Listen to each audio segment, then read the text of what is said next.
Hola, hola, hola. Un saludo cordial para cada uno de ustedes. Este es un segmento más de lo que la Biblia enseña. Este es nuestro tercer tema y hoy hablaremos sobre la Trinidad. Pero antes de pasar a nuestro tema del día de hoy, queremos agradecer a nuestros hermanos que nos dejaron sus comentarios, sus preguntas en el video anterior, el video en el cual hablamos sobre Dios. Muy bien, queremos entonces agradecer a Miriam Merlín.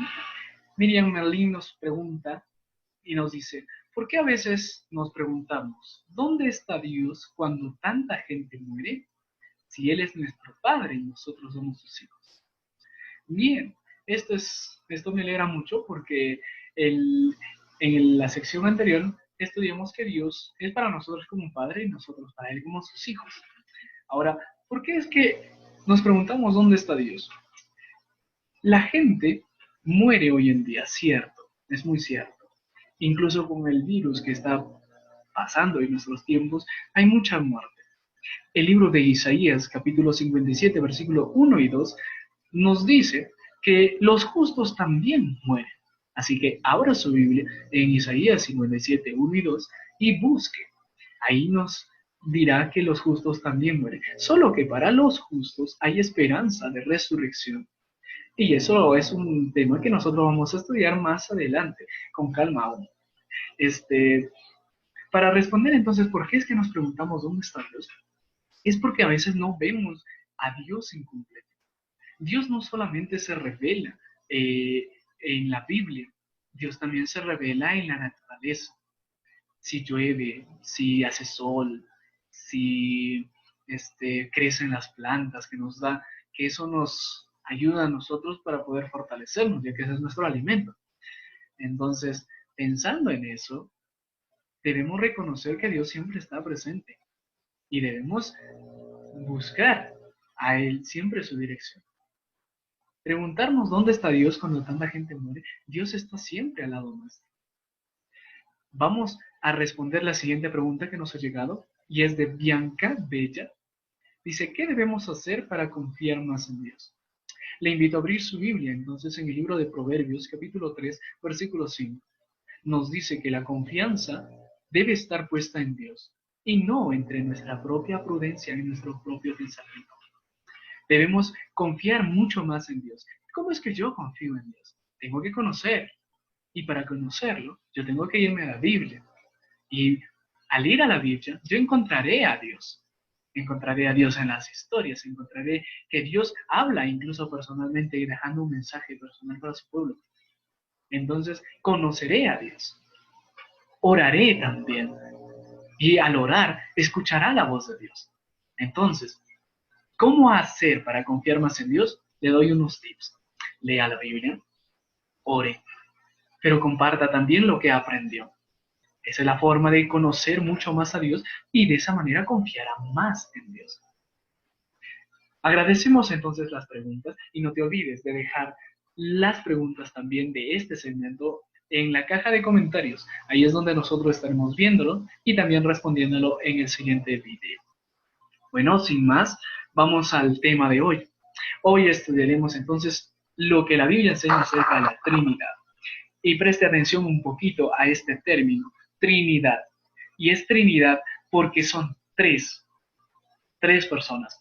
Tres personas que conforman a ese Dios maravilloso a quien adoramos. Vamos a conocerlos, ¿qué les parece? Vamos a identificar a esas tres personas de la Trinidad.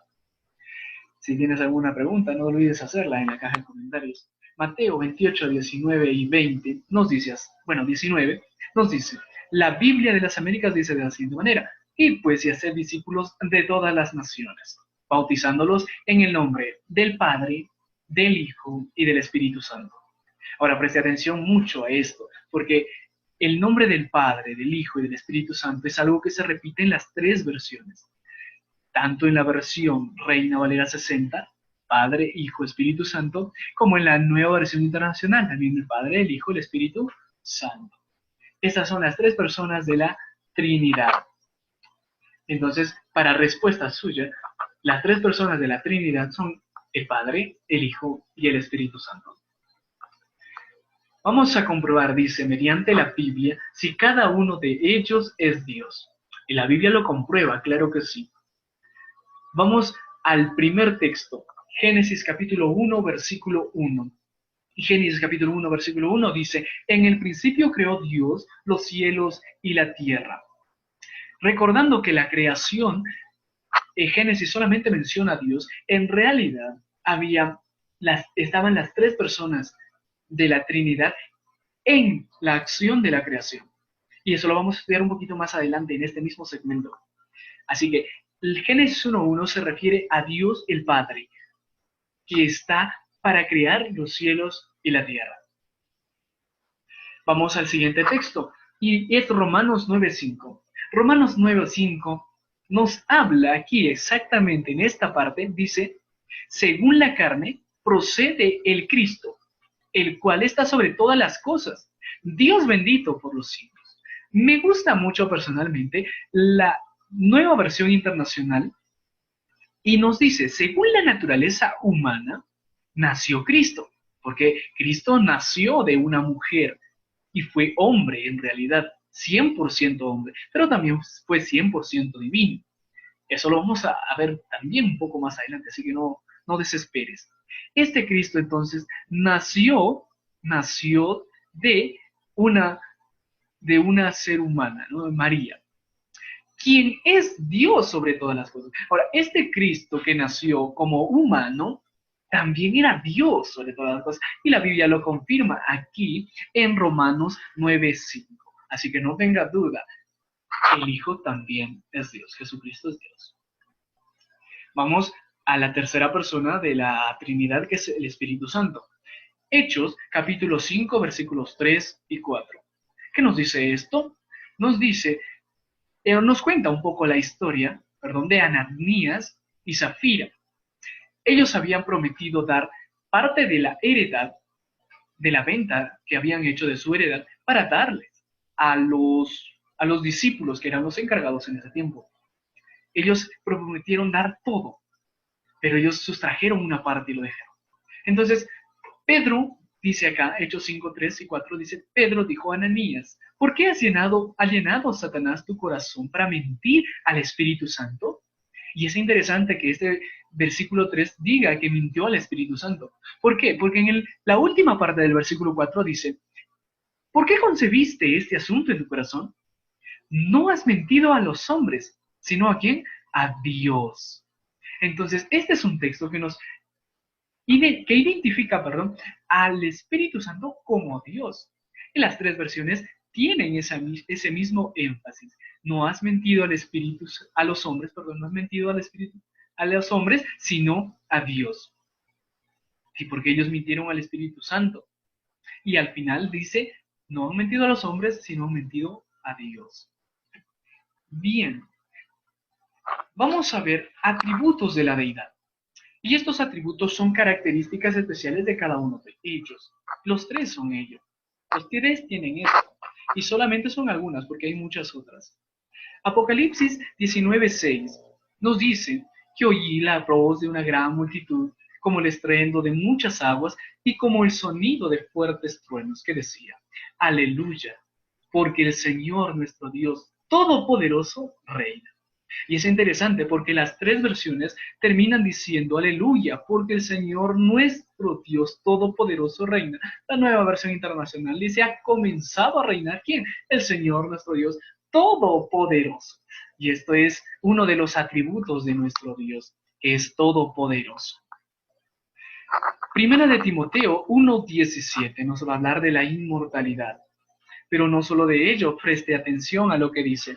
Por tanto, al Rey eterno, inmortal es Él, invisible, Él es el único Dios. La Reina Valera 60 también dice al Rey de los siglos, inmortal, invisible. La nueva versión internacional dice al Rey eterno, inmortal, invisible. Ahora, recuerda entonces que si bien este texto nos sirve para decir que Dios tiene un atributo de inmortalidad, también nos dice que Él es invisible. ¿Ve que hay muchas otras características, muchos otros atributos de Dios? Bien, avancemos. Y dice el Salmo 135:13. El nombre de nuestro Dios es eterno. Dice la versión Reina Valera 60, que es la que me gusta en realidad, porque menciona el nombre de Jehová, el Elohim en el hebreo, obviamente. Si quiere ir a la Biblia hebrea, va a ser Elohim. Dice, oh Jehová, eterno es tu nombre. Y este es otro atributo de Dios, que es eterno. ¿Qué actos nos revelan que el Padre, el Hijo y el Espíritu Santo son un solo Dios? Y aquí hay algunas acciones que vamos a tomar en cuenta. Vamos a estudiar dos de ellas. La primera va a ser la creación. ¿Recuerdas que hace algunos textos anteriores te dije que Génesis 1:1 hablaba específicamente del Padre? Pues es cierto. En el principio creó Dios los cielos y la tierra, se refiere al Padre. Pero no estaba solo el Padre. El versículo 2 en la parte final dice, y el Espíritu de Dios se movía sobre la superficie de las aguas. Entonces también estaba el Espíritu. Y el versículo 26 nos dice, y dijo Dios, hagamos. Esta palabra que dice hagamos quiere decir que Dios no estaba solo en la creación. Ahora más adelante vamos a ver cómo Cristo también participaba de este acto de creación. Por tanto, están los tres incluidos en el mismo plan, que es la creación. Ahora vamos al segundo tema, al segundo acto de los tres, que es el acto de la redención. Y aquí cada uno cumple un papel importante. Juan 3:16, un texto muy conocido, dice la Biblia de las Américas, porque de tal manera amó Dios al mundo y dio a su Hijo unigénito, para que todo aquel que en él cree, que cree en él, no se pierda, mas tenga vida eterna. Acá se presentan dos personajes, pero no hay que olvidar al tercer personaje, que es el Espíritu Santo. Recordemos que es el plan de redención. Y en el plan de redención, Dios, o sea, el Padre, cumple la función de Padre. Y Cristo, el Hijo, también cumple una función de Hijo. Y al cumplir Cristo la función de Hijo, Cristo vino a morir por los pecadores. Y ese sacrificio nos da a nosotros la salvación. Ahora, ¿qué hace el Espíritu Santo en esta hora de la redención? Si bien el texto no lo menciona aquí, el Espíritu Santo es nuestro consolador. Él es quien nos guía a toda la verdad. Y Él está actualmente con nosotros para poder explicarnos, enseñarnos lo que la Biblia enseña. Y nosotros podamos tener esa seguridad de que las promesas de Dios se van a cumplir.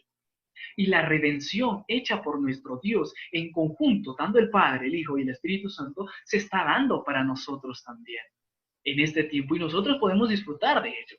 Por tanto, el Espíritu Santo cumple esa función de prepararnos para ese momento. Aunque hay tres personas en la deidad, ¿cómo los presenta la Biblia? Si bien es cierto, son tres personas, la Biblia los presenta como uno solo en Deuteronomio, capítulo 6, versículo 4. Dice así, la Reina Valera del 1960. Oye Israel, Jehová nuestro Dios, Jehová uno es. Y te mencionaba hace un momento que Jehová en el hebreo es Elohim, y Elohim tiene una parte plural, o sea que no es solo uno, no se refiere a solo uno, se refiere a plural, es la pluralidad en la unidad. Por eso son tres personas en uno solo. Y Jehová, nuestro Dios, Jehová es uno solo. ¿Ya? Muy bien, espero que hayan entendido esta parte. Vamos a la respuesta. Entonces, ¿cómo los considera la Biblia a pesar de ser tres personas? Como un solo Dios. ¿Jesucristo es Dios? Claro que sí. ¿Recuerdas que te dije que Jesucristo participó también de la creación? Pues claro, Juan capítulo 1, versículos 1 al 3 nos hablan de ello. Y dice así, mire, la Reina Valera del 1960 dice, en el principio era el verbo. La Biblia de las Américas dice en el principio existía el verbo. Y la Nueva Versión Internacional es más enfática al decir ya existía el verbo. ¿Y quién es el verbo? Es esa palabra. ¿Y quién es la palabra? La palabra es Jesús, porque en el versículo 14 del mismo Juan 1 nos dice, ese verbo se hizo carne y habitó entre nosotros. Y es el único que hizo, el ser que se hizo carne y habitó entre nosotros es Jesús. Así que este verbo se refiere a Jesús. Ahora, si entendemos, entonces decimos, en el principio existía el verbo. ¿Quién existía? Jesús. Él estaba con Dios. ¿Quién estaba con Dios? Jesús. Jesús estaba con Dios. Y el verbo era Dios. ¿Quién era Dios? Jesús era Dios. Ahora, presta atención a lo que dice el versículo 3. Todas las cosas fueron hechas por medio de Él. Así que Jesús también tuvo parte en la creación. La respuesta entonces es que Juan lo nombra como Dios mismo. Aquí a Jesús.